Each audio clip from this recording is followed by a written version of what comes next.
The quiet hum of machines filled the control room of Luna Base 7 as Commander Blake Morrison stared at the monitor screens that showed nothing but empty space. For 15 years he had watched the darkness between stars, waiting for something that might never come.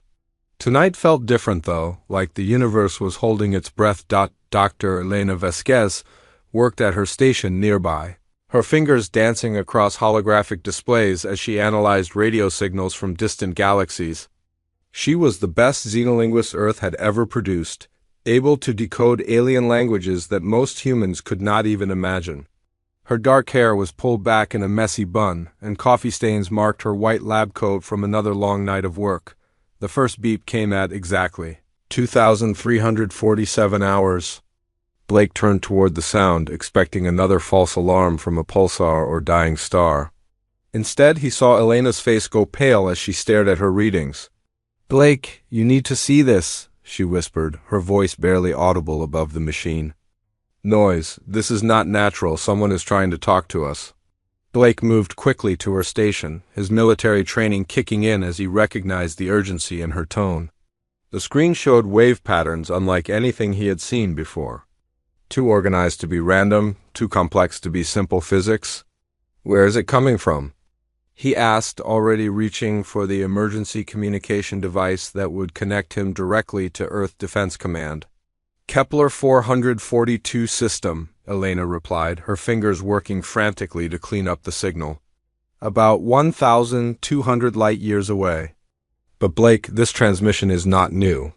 Based on the signal degradation, this message has been traveling through space for over 1,000 years. The wave patterns began to shift on the screen, and Elena's translation software started picking up mathematical sequences. Prime numbers, geometric formulas, and universal constants appeared in the data stream. Then came something that made both of them freeze. "Help us," Elena read from her translation display. "The Devourers come, all worlds burn. Only the Deathworlders can save us now." Blake felt his blood turn cold. In all his years of monitoring deep space, he had never heard of anything called Deathworlders. The message continued to unfold on Elena's screen, showing crude star maps and what appeared to be tactical information about some kind of massive military force. "Elena, can you clean this up more?" "I need to know exactly what we are dealing with here," Blake said. Already dialing the emergency line to Earth, the next few hours passed in a blur of activity. Admiral Richard Stone arrived at Luna Base 7, aboard the fastest military transport available, bringing with him a team of experts from every branch of Earth's defense forces. The conference room that had been empty for years suddenly buzzed with activity as generals, scientists, and intelligence officers crowded around Elena's displays. "Show me what you have found," Admiral Stone commanded, his weathered face grim. As he studied the alien transmission, Elena took a deep breath and began her presentation. "The message comes from a species that calls itself the Corvani. They describe themselves as a peaceful civilization that has been part of something they call the galactic community for over 2,000 years.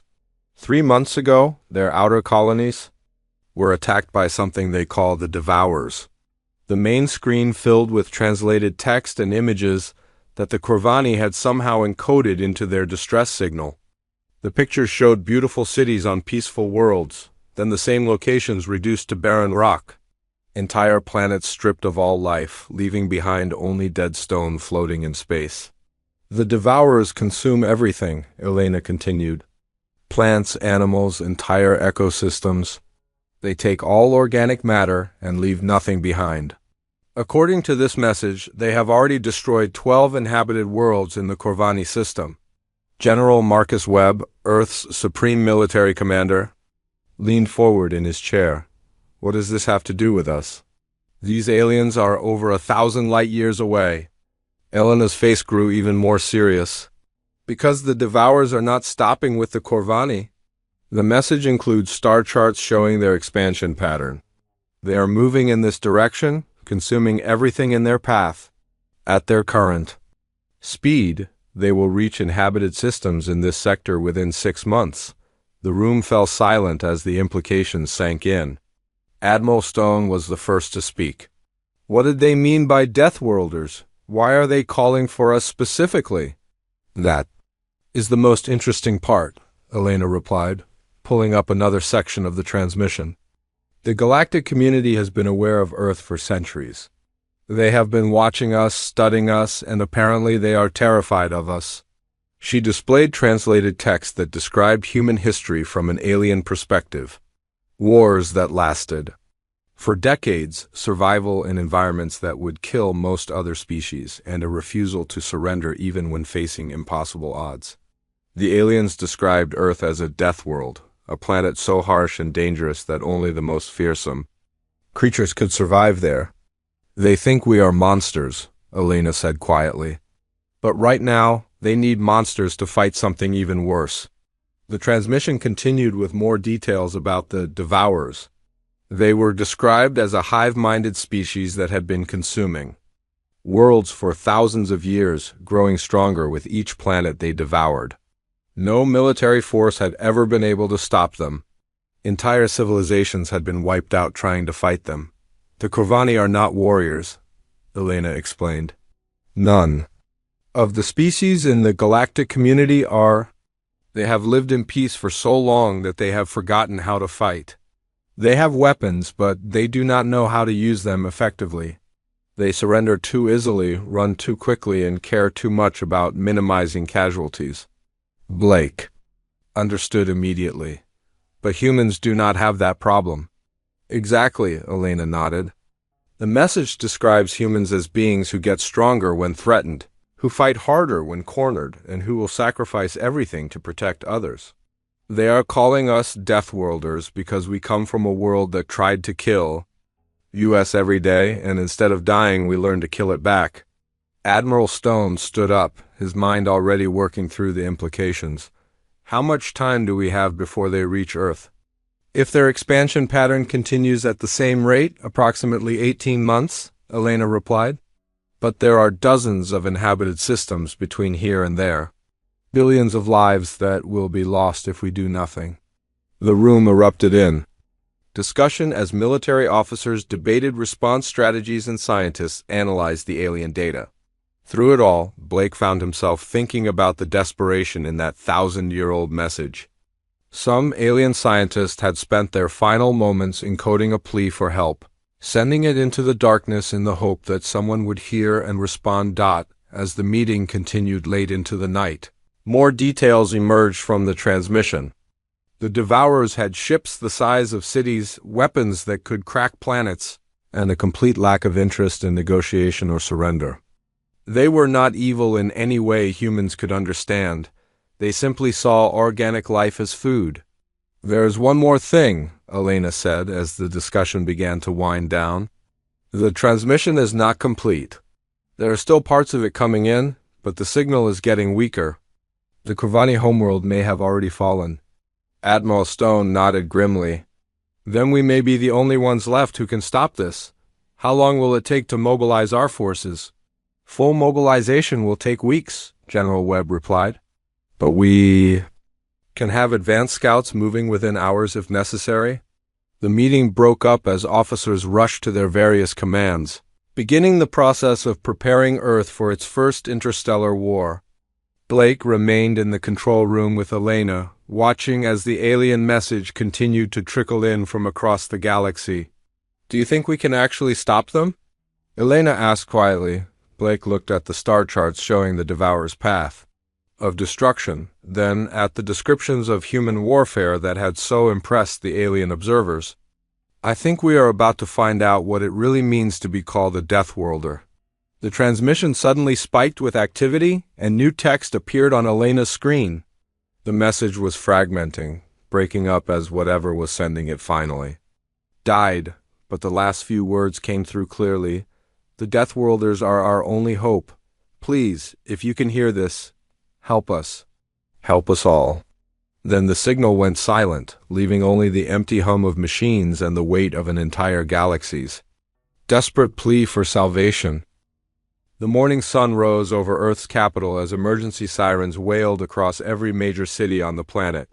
For the first time in human history, every government leader sat in the same room, their faces grim as they listened to Admiral Stone's Briefing about the alien threat approaching their world. General. Marcus Webb stood before the massive display screen that showed the Devourer's path of destruction across the galaxy. Red dots marked dead worlds, while blue dots showed the remaining inhabited systems that lay in their path. Earth was one of the blue dots, and the red ones were getting closer. "Ladies and gentlemen," General Webb began, his voice carrying the weight of command that had been forged in a dozen earthly conflicts. "We have approximately 6 months before the Devourers reach the outer systems of our sector. We have 18 months before they reach Earth itself." President Martinez of the American Federation leaned forward. "General, what exactly are we dealing with? These aliens, can they be reasoned with?" "No, Madam President," Webb replied firmly. "According to the Corvani transmission, the Devourers do not communicate except to demand surrender. They consume all organic matter on every world they encounter. There's no negotiation, no mercy, and no compromise." Prime Minister Singh of the Asian Alliance shook his head. "How is it possible that an entire galaxy full of advanced civilizations cannot stop one species?" Dr. James Foster, Earth's leading expert on xenobiology and military strategy, stepped forward to answer. "Because, sir, they are not like us. The galactic community has lived in peace for over 2,000 years. They have forgotten how to fight wars. More importantly, they have never learned how to fight the kind of war that humans excel at." The room fell silent as Foster continued his explanation. "The alien races we are dealing with evolved on what they call garden worlds, planets with stable climates, abundant resources, and very few natural dangers. They never had to compete for survival the way humans did. They never had to fight predators, survive ice ages, or adapt to constantly changing environments." Captain Lisa Park, one of Earth's most decorated starship pilots, had been studying the alien tactical data for hours. "Dr. Foster is right," she said, moving to the display controls. "Look at their battle formations. They fight like they are playing a game with rules. Neat formations, minimal casualties, predetermined retreat conditions. They surrender when they reach a certain loss percentage." The display showed recordings of battles between the Devourers and various alien species. The pattern was always the same: organized formations, conventional tactics, and surrender when losses became too high. The Devourers simply overwhelmed them with superior numbers and firepower. "But that is not how humans fight," General Webb said with a dark smile. "We fight dirty. We use the environment as a weapon. We sacrifice individual units to achieve strategic objectives. We fight harder when we are losing, and we never surrender." Chancellor Petrov of the European Union looked troubled.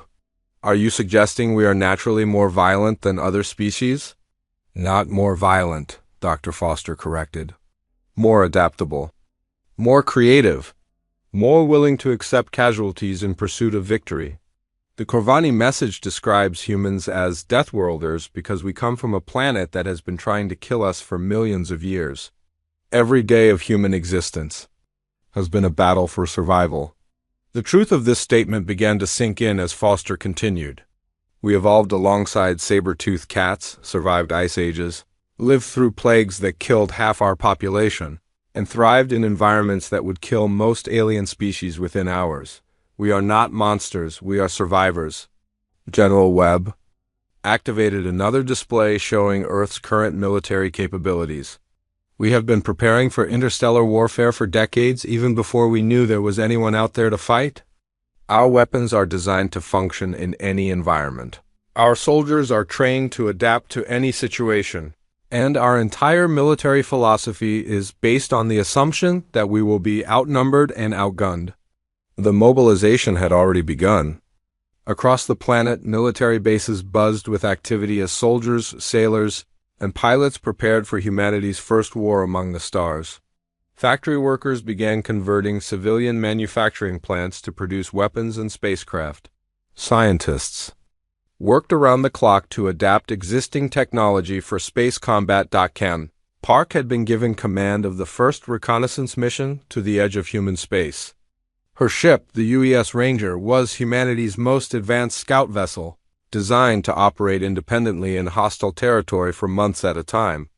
As she walked through the ship's corridors, checking on her crew's preparations, she found herself thinking about the alien refugees they might encounter. "Captain," called Lieutenant Commander Tom Bradley, her weapons officer, "we have finished installing the new sensor arrays. If there are any alien ships in our patrol area, we will find them." Park nodded, but her mind was on the tactical data they had received. The Devourers' ships were massive, heavily armed, and apparently unstoppable. Human vessels were smaller, faster, and more maneuverable, but they had never been tested against alien technology. "Tom, what do you think our chances are?" she asked quietly. Bradley considered the question carefully. "Against any other species, we would probably win. Against the Devourers, I honestly do not know.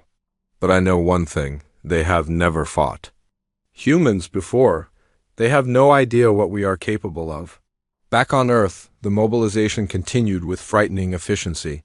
President Martinez had signed executive orders that converted the entire economy to wartime production. Prime Minister Singh had activated reserves that brought every former soldier back to active duty.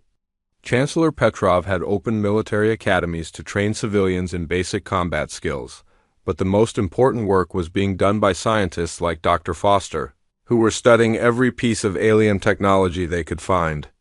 The Corvani transmission had included technical specifications for their weapons and ships, all of which were centuries ahead of human technology. "The good news," Foster explained to a group of military engineers, "is that their weapons are designed to fight other aliens. They use energy-based systems that are very effective against the materials and technologies used by the galactic community. The bad news is that they are much more powerful than anything we have." Commander Jake Wilson, one of Earth's top military tacticians, had been analyzing the Devourers' battle patterns for days. "They rely on overwhelming firepower and superior numbers," he reported to General Webb. "They expect their enemies to retreat when losses become too high. They do not know how to fight an enemy that refuses to give up." The first test of human resolve came sooner than expected. Captain Park's reconnaissance mission encountered a group of alien refugee ships at the edge of the solar system. The aliens were fleeing from a Devourer attack that had destroyed their homeworld just days earlier. "This is Captain Park of the Earth Vessel Ranger," she transmitted to the refugee fleet. "We are here to help." The response came in broken English, translated by the refugees' limited computer systems. "Earth ship, you must flee. The Devourers come, all worlds die. Even the Deathworlders cannot stop them." Park felt her blood run cold. "How far behind you are they?" "3 days, maybe 4, came the reply. "Devourer scout ships move faster than main fleet. They will arrive soon." The news hit Earth like a physical blow. The Devourers were not 6 months away, they were already here. Advanced scout ships were moving through the outer systems, preparing for the arrival of the main fleet. Humanity's first interstellar war was about to begin. General Webb convened an emergency meeting of all Earth's military leaders. The situation had changed completely. Instead of having months to prepare, they had days. Instead of meeting the enemy far from Earth, they would be fighting in their own solar system. "All available ships are to form a defensive perimeter around Earth," Webb ordered. "We will make our stand here, in our own space, where we know every asteroid and every gravitational anomaly that might give us an advantage." Dr. Foster had been analyzing the refugee testimonies and had reached a disturbing conclusion. "The Devourers are not just coming to Earth," he announced. "They are coming because they have heard about us. The galactic community's messages about the Deathworlders have attracted their attention. They want to see what all the fuss is about." The implications were staggering. Humanity had become a target, not because they were in the Devourer's path, but because they were famous throughout the galaxy as the most dangerous species alive. The aliens' desperate plea for help had doomed them all. As the final preparations were made, Captain Park received new orders. Instead of reconnaissance, she would be leading the first human strike force into battle against an alien enemy. Her ship and a dozen others like it would be humanity's first line of defense. "Remember," General Webb told the assembled captains, "we are not just fighting for Earth. We are fighting for every species in the galaxy that the Devourers have terrorized. We are fighting to show the universe what Deathworlders are truly capable of. The final hours before battle were spent in quiet preparation. Soldiers checked their weapons, pilots ran through combat scenarios, and officers reviewed tactical plans that might save their world. But in the back of everyone's mind was the same question: would being called Deathworlders be enough to save them from the approaching darkness? The answer would come soon enough. Long-range sensors had detected massive energy signatures approaching from the outer system. The Devourers had arrived, and humanity's greatest test was about to begin. The darkness between Neptune and Pluto had never seemed so empty as Captain Rex Hamilton stared out at the void from the bridge of the UES Defiance. His ship was the flagship of humanity's first interstellar battle fleet, and in 6 hours they would meet an enemy that had never been defeated in 1,000 years of conquest. Contact bearing 27 Mark IV, reported Lieutenant Tom Bradley from the weapons station. Range 400,000 kilometers and closing. Hamilton felt his heart skip as the enemy finally appeared on the main display. The Devourer ships were nothing like the sleek vessels of human design. They looked like massive chunks of metal and flesh fused together, bristling with weapons that glowed with an eerie green light. Each one was the size of a small city, and there were dozens of them approaching in perfect formation. "My God," whispered Ambassador Nina Cross, the diplomatic representative who had insisted on being present for first contact. "They are huge." "Size does not win battles," Hamilton replied, though he could not keep the concern out of his voice. "Tom, what are your readings on their weapons?" Bradley's fingers danced across his control panel. "Energy levels are off the charts, sir. Each ship is putting out more power than our entire fleet combined. But their weapon systems are designed for long-range bombardment, not close-quarters fighting." The tactical display showed the approaching Devourer fleet in relation to the human defensive formation. Where the alien ships moved in rigid lines, the human vessels spread out in a loose formation that could adapt quickly to changing conditions. It was the difference between a parade and a hunting pack. "Incoming transmission," announced Communications Officer Sarah Kim. "They are trying to communicate." Hamilton nodded to Ambassador Cross. "Put it through." The main screen flickered and filled with an image that made several crew members step back in shock. The Devourer commander was a nightmare fusion of organic and mechanical parts, with multiple eyes that glowed with the same green light as their weapons. When it spoke, its voice was a chorus of different tones speaking in perfect unison. "Attention. Organic vessels," the creature said in perfectly clear English. "You are interfering with our feeding process. Withdraw immediately or be consumed." Cross stepped forward, her diplomatic training overriding her natural fear. "I am Ambassador Cross, of the United Earth Federation. We are here to defend the innocent species you have been attacking. We demand that you cease your aggression immediately." The Devourer's multiple eyes focused on her with what might have been amusement. "You demand? You are food." "Food does not make demands. You will be consumed like all the others." Hamilton had heard enough. "Ambassador, they are not here to negotiate. Tom, battle stations, all ships, prepare for combat." The Devourer commander's expression changed, showing something that might have been confusion.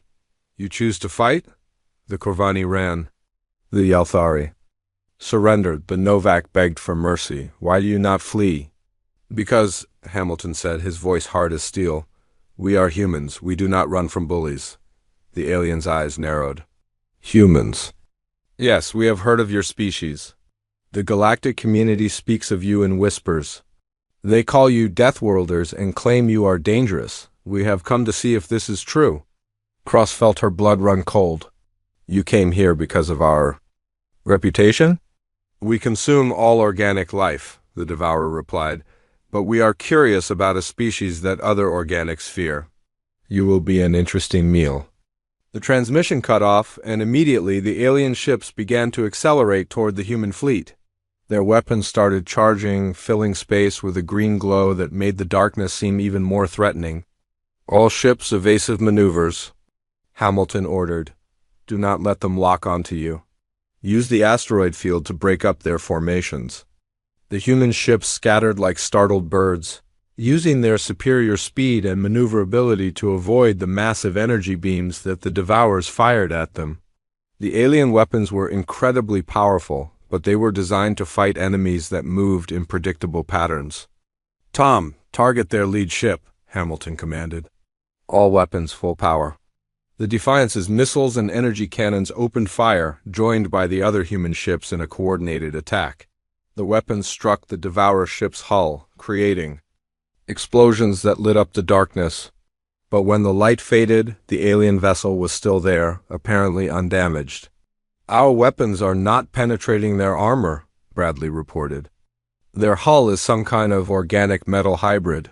It is absorbing most of our attack energy. Hamilton watched as the Devourer ships began to turn, their massive bulk making them slow to respond to the human ships darting around them. Then we do not attack their armor. We attack their weak points. Sarah, analyze their ship structure. Find me something we can hurt. The battle continued as human ships danced around the lumbering alien vessels, firing constantly but doing little damage. The Devourer's return fire was devastating when it hit, but the human pilots were too skilled and too fast to be caught easily. Captain, Kim called out, I am detecting massive energy buildup in their forward sections. I think they are preparing some kind of super weapon. Hamilton realized immediately what was happening. The Devourers were not taking the human fleet seriously. They were preparing to end the battle with a single overwhelming attack, just as they had done with every other species they had encountered. All ships emergency scatter, he ordered. Get as far away from each other as possible. Do not give them a concentrated target. The human fleet spread out across thousands of kilometers just as the Devourer ships unleashed their attack. Beams of energy powerful enough to crack planets lance through space, but most of them struck empty void where the human ships had been moments before. Now, Hamilton shouted, while they are recharging. All ships, attack pattern Delta, hit them with everything we have. The human fleet regrouped instantly, their ships moving in perfect coordination despite being scattered across the battlefield. They struck at the Devourer ships from multiple directions simultaneously, concentrating their fire on the same target. This time the result was different. The combined firepower of the human fleet punched through the alien armor, causing internal explosions that sent chunks of metal and flesh spinning into space. The Devourer ship began to list, its weapon systems failing. We heard them, Bradley reported with satisfaction. Their armor is strong, but concentrated fire can penetrate it. The victory was short-lived. The damaged Devourer ship exploded in a burst of green light, but the other alien vessels immediately began to adapt their formation. They spread out to make coordinated attacks more difficult, and their weapons began firing in unpredictable patterns. They are learning, Hamilton realized. They are adapting to our tactics. The battle continued for hours, with neither side able to gain a decisive advantage. The human ships were faster and more maneuverable, but the Devourer vessels were vastly more powerful and heavily armored. For every alien ship the humans destroyed, they lost 2 of their own as the fight wore on. Hamilton began to understand something important about their enemy. The Devourers were not just mindless consumers. They were intelligent, adaptive, and completely ruthless. They studied their opponents and adjusted their tactics accordingly. Captain, Cross said quietly, we are losing. Our ships cannot take much more of this. Hamilton looked at the tactical display, which showed the human fleet slowly being whittled down by the superior alien firepower. But he also noticed something else. The Devourer ships were no longer moving in perfect formation. They were reacting to human tactics, which meant they were being forced to fight defensively. Tom, I want you to run a full-spectrum analysis on their command ship, Hamilton ordered. That big one in the center, find me its weakness. Bradley worked frantically at his console. Sir, their command ship has a different energy signature than the others. It seems to be coordinating the entire fleet through some kind of neural link. Hamilton smiled grimly. Then that is our target. If we can disrupt their command structure, we can break their coordination. The plan was desperate and dangerous.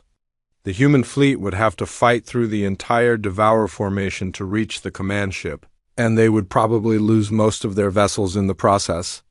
But it was their only chance. All ships, Hamilton broadcast, we are going to make a run at their command vessel. This is likely to be a one-way trip for some of us. Anyone who wants to withdraw can do so now with no shame. The response came back immediately from every ship in the fleet. Negative defiance, we are with you. The final assault began with the human ships forming up in a tight formation aimed directly at the heart of the Devourer fleet. They accelerated at maximum power, firing everything they had at the alien vessels blocking their path. The Devourers responded with concentrated fire that destroyed 3 human ships in the first few seconds. But the remaining vessels pressed on, their pilots flying with a skill and determination that the aliens had never encountered before. We are through their outer line, Bradley reported. Command ship is dead ahead. Hamilton could see the massive alien vessel growing larger on the screen, its weapons turning toward them with deadly intent. All remaining ships, everything you have? Now, the concentrated fire of the human fleet struck the command ship just as it was preparing to fire its main weapons. The explosion was so bright that it overwhelmed the visual sensors, and when the light faded, the command ship was gone, immediately. The other Devourer ships began to move erratically, their perfect coordination broken. Some continued to fire. Others began to retreat, and a few seemed to be attacking their own allies. "We did it," Cross said in amazement. "We actually did it." But Hamilton was looking at the long-range sensors, and what he saw there made his blood run cold. "No," he said quietly. "We won a battle, but not the war." The sensors showed massive energy signatures approaching from deep space. The Devourer fleet they had just fought was not the main force, it was a scouting party. The real Devourer armada was arriving, and it was 100 times larger than anything they had just faced. "All ships," Hamilton broadcast with a heavy heart, "withdraw to Earth. We need to warn them that the real battle is just beginning." The emergency alarms had been sounding for 3 days straight as Earth's remaining defense fleet prepared for what everyone knew would be their final battle. Colonel Maria Santos stood in the briefing room of the Orbital Command Station, looking at tactical displays that showed the approaching Devourer armada in all its terrifying glory. "The main fleet consists of over 10,000 ships," reported Engineer Dave Chun, his voice hoarse from hours of continuous briefings. "Each one is larger than our biggest vessels, and they are supported by millions of smaller attack craft. Our conventional weapons cannot stop them." Santos nodded grimly. She had been chosen to lead the boarding parties that would attempt to sabotage the Devourer ships from within. It was a suicide mission, but it was the only strategy that might give humanity a chance. "What about the new weapons?"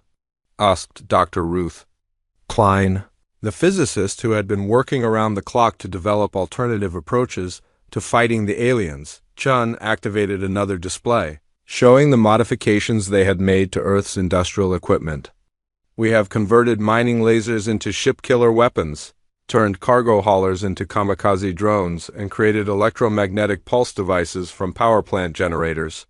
It is creative, but it may not be enough." The room fell silent as everyone absorbed the magnitude of what they were facing.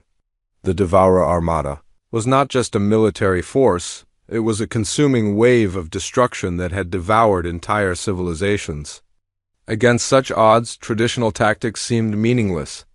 "Then we do not fight traditionally," Santos said firmly. "We use every advantage we have. We know this solar system better than they do. We know how to fight in zero gravity, how to survive in hostile environments, and how to make weapons out of anything we can find." The plan that emerged from the desperate brainstorming session was unlike anything in military history. Instead of trying to match the Devourers in conventional space combat, humanity would turn the entire solar system into a weapon. Asteroids would be redirected to create obstacles and projectiles. Space stations would be converted into massive bombs. Even the planets themselves would be used as tactical assets. Captain Jake Wilson had been analyzing the Devourer technology captured from the previous battle. Their ships are living organisms fused with mechanical components, he reported. They have a distributed nervous system that allows them to adapt and regenerate damage. But this also means they are vulnerable to biological and electrical attacks. Klein's team had been working on weapons specifically designed to exploit these weaknesses. We have developed viral programs that can infect their computer systems and toxins that can poison their organic components. The problem is delivering them. We need to get close enough to inject these weapons directly into their ships. That was where Santos and her boarding teams came in. Using modified mining equipment and construction suits, they would attempt to cut their way into the Devourer vessels and plant the new weapons where they would do the most damage. It sounds insane, admitted Commander Alex Rivera, who would be leading the ground forces in the final assault. But insane is what we do best. The first wave of Devourer ships arrived at the edge of the solar system exactly when the long-range sensors had predicted. They moved in perfect formation, their weapons already charging as they prepared to sweep aside any resistance. What they found instead was chaos. The human fleet was not arranged in neat battle lines waiting to be destroyed. Instead, they had scattered throughout the solar system, using planets and asteroids as cover while they launched hit-and-run attacks on the alien formation. All units, execute Operation Deathworld. Broadcast Fleet Admiral Kate Morrison from her command ship deep within the asteroid belt. Show them what happens when you threaten a species that evolved to survive the impossible. The battle began with a coordinated assault on the Devourer vanguard. Human ships emerged from hiding places throughout the solar system, striking at the alien vessels with weapons that had never been used in space combat before. Mining lasers designed to cut through solid rock tore into alien hulls. Cargo ships, loaded with explosives, rammed into Devourer vessels at incredible speeds, but the most effective attacks came from the boarding parties. Santos led her team in a desperate assault on one of the smaller Devourer ships, using cutting torches to burn through its hull while it was distracted by the larger battle. "We are inside," she reported over the radio as her team fought their way through corridors filled with a mixture of metal and living tissue. "The interior is like nothing we have ever seen. It is part machine, part organism, and it is trying to fight us." The ship's immune system had activated, sending antibodies and repair organisms to stop the intruders. But Santos and her team had been trained for exactly this kind of environment.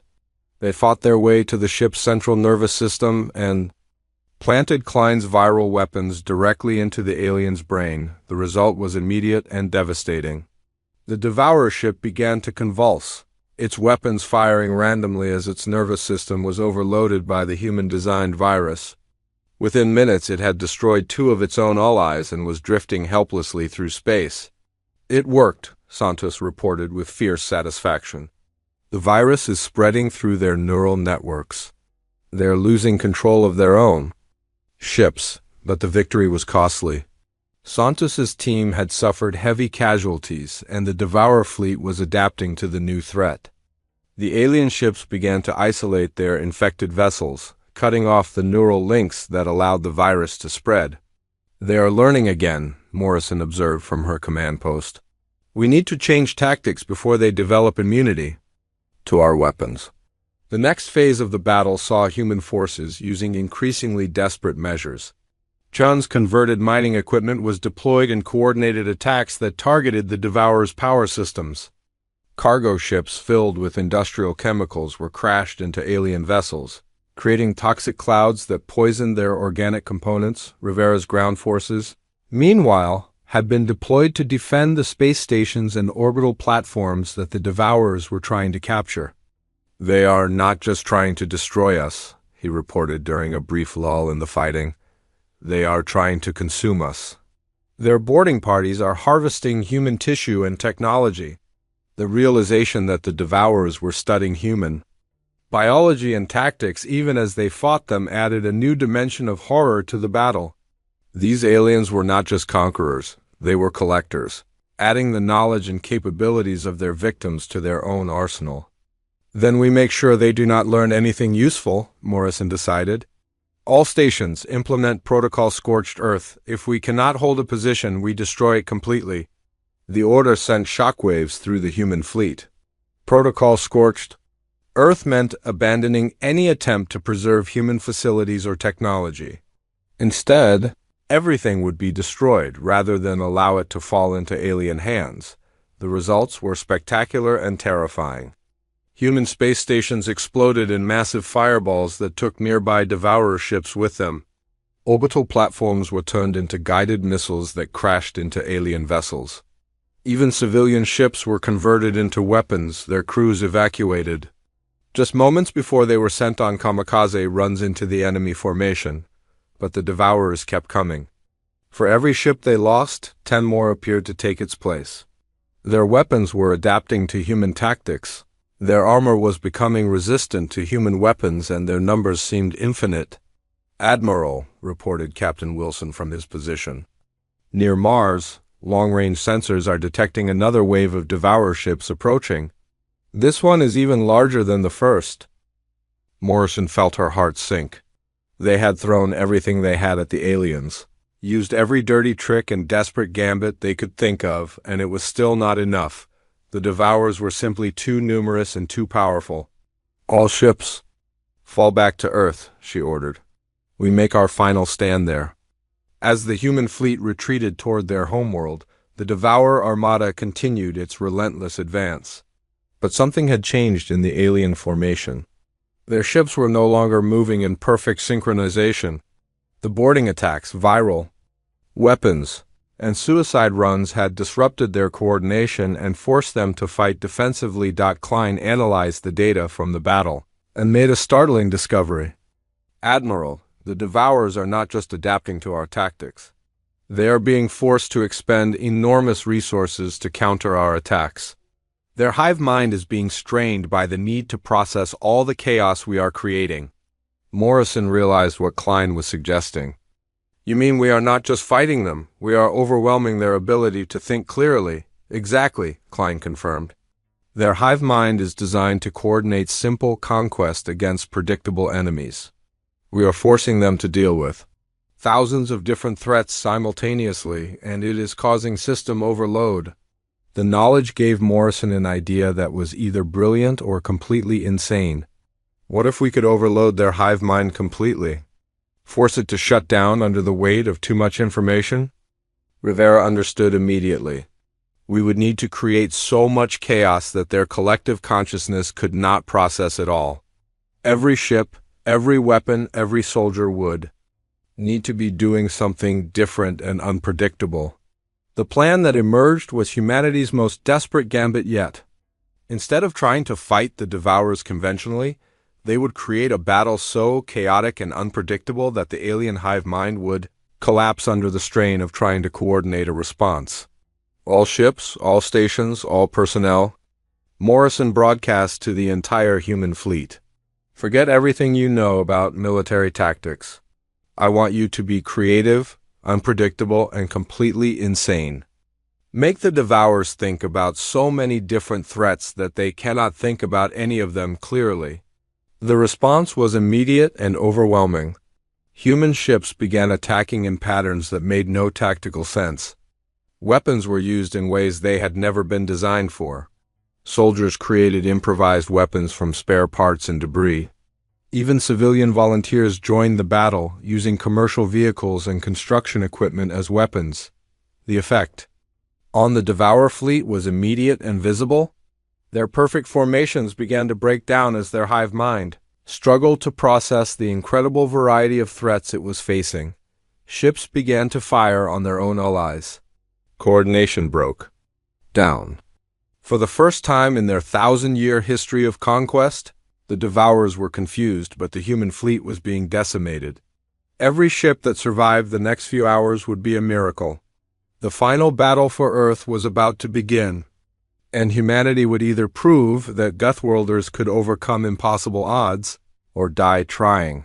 Morrison looked at the tactical display showing the approaching alien armada and the scattered remnants of the human fleet. All ships prepare for the final assault. Today we find out if being called Deathworlders is enough to save the galaxy. Asterisk, asterisk, asterisk, asterisk, the blue marble of Earth had never looked so beautiful as. Fleet Admiral Kate Morrison watched it grow larger on her command screen. Behind her, the massive Devourer Armada stretched across the solar system like a plague of metal and flesh, consuming everything in its path. Ahead lay humanity's homeworld, and with it, the last hope for every living thing in the galaxy. All ships, this is Admiral Morrison, she broadcast to the scattered remnants of the human fleet. We have reached the end of the line. Behind us is an enemy that has devoured 1,000 worlds. Ahead is the planet that made us what we are. Today, we find out if Deathworlders can save the galaxy. Captain Jake Wilson adjusted his grip on the controls of his experimental ship, the UES Prometheus. The vessel had been designed specifically for this moment, a suicide weapon that could penetrate the Devourer megaship's defenses and destroy it from within. His hands were steady despite knowing he would not survive the mission. "Jake, you do not have to do this," Morrison's voice crackled over the radio. "We can find another way." Wilson smiled grimly as he looked at the massive alien ship that dominated the center of the enemy formation. It was the size of a small moon, bristling with weapons that could crack planets and protected by shields that had never been breached. "Admiral, we both know there is no other way. Besides, I always wanted to see what was inside one of those things." Commander Alex Rivera coordinated the final desperate assault from the command center buried deep beneath the surface of Earth. Around him, displays showed the approaching alien fleet and the pathetic handful of human ships that stood against them, but Rivera was not looking at the odds, he was looking at the faces of his people. "Listen to me," he said to the assembled commanders. "Every species in the galaxy is counting on us. The Corvani, the Yelthari, the Novak, all of them are gone because they could not stop the Devourers. We are the last ones left, and we are going to show the universe what it means to be human." The final battle began as the Devourer Armada entered Earth's orbital space. Their weapons began charging, preparing to strip the planet of all life just as they had done to countless worlds before. But this time, they faced an enemy that had turned desperation into an art form. Every human ship, station, and weapon platform opened fire simultaneously. The darkness of space filled with the light of explosions as humanity threw everything they had at the alien invaders. Mining lasers, converted cargo haulers, improvised weapons made from spare parts. All of it was aimed at the overwhelming alien force. The Devourers responded with concentrated fire that destroyed dozens of human vessels in the first few minutes. But for every ship they destroyed, 2 more seemed to take its place. The humans were not just fighting with their military, they were fighting with their entire civilization. "Admiral," reported Communications Officer Sarah Kim, "we are receiving transmissions from across the planet. Civilian ships are launching to join the battle. Construction workers, miners, cargo pilots, everyone is volunteering to fight." Morrison felt tears in her eyes as she watched the tactical display fill with icons representing civilian vessels rushing to join the hopeless battle. Teachers in school shuttles, doctors in medical transports, even teenagers in racing ships. All of them were flying toward certain death to defend their world. "Then we make sure their sacrifice means something," she said fiercely. "All ships implement Operation Last Stand. We turn Earth's entire orbital infrastructure into a weapon." The plan was as desperate as it was brilliant. Every satellite, space station, and orbital platform would be converted into a guided missile aimed at the Devourer fleet. The planet's entire technological infrastructure would be sacrificed in a single overwhelming attack. Captain Wilson began his final approach to the megaship, his experimental vessel protected by the chaos of the larger battle. The alien vessels' weapons were focused on the swarms of human ships attacking from all directions, giving him the chance he needed to reach his target. "This is Wilson," he transmitted as his ship approached the massive alien hull. beginning final approach. If this works, the megaship's destruction should disrupt their entire hive mind. If it does not work, it has been an honor serving with you all. The Prometheus struck the megaship's hull at incredible speed, its experimental weapons boring through layers of organic armor and mechanical defenses. Wilson fought to maintain control as alien defense systems tried to stop him, but his ship had been designed for exactly this purpose. "I am inside," he reported, his voice distorted by the alien environment. "The interior is like a living cathedral. There are millions of devourers connected to some kind of central brain. I can see." The command center. Rivera watched Wilson's progress on the displays while coordinating the ground defense of Earth. The devourers had begun landing troops on the planet's surface, and human forces were fighting desperately to stop them from establishing a foothold. "They are not like anything we have faced before," reported Colonel Santos from the front lines. "They adapt to our weapons in real time. But they have one weakness: they cannot handle unexpected situations. Every time we do something completely random, they freeze up for a few seconds." The discovery led to a new tactic that only humans could have conceived. Instead of fighting in organized units, the ground forces began operating as individuals, each soldier creating their own unique approach to combat. The result was chaos, but it was chaos that the devourer hive mind could not process. In space, Wilson's ship had reached the heart of the megaship. The central chamber was filled with a massive, brain-like structure that pulsed with the same green energy as the devourer weapons. Millions of alien drones were connected to it by organic cables, creating a network that coordinated the entire fleet. "Target acquired," Wilson transmitted, initiating final sequence. The Prometheus began to glow with unstable energy as its experimental reactor overloaded. Wilson had just seconds to complete his mission before the ship tore itself apart. He aimed at the central brain and fired everything he had. The explosion that followed was visible from Earth's surface. The megaship convulsed as its central nervous system was destroyed, and immediately the effects spread through the Devourer fleet. Ships began to drift aimlessly, their weapons falling silent, their coordination completely disrupted. "It worked," Morrison breathed in amazement. "Wilson did it. The hive mind is collapsing, but the victory came at a terrible cost." The human fleet had been reduced to a handful of ships, and the planet's orbital infrastructure was completely destroyed. Thousands of brave souls had given their lives to create this moment. Rivera seized the opportunity immediately. "All ground forces, advance. The devourers are confused and disorganized. Hit them with everything we have." The counterattack was swift and merciless. Human forces poured out of their defensive positions, using weapons improvised from farming equipment, construction tools, and even kitchen implements.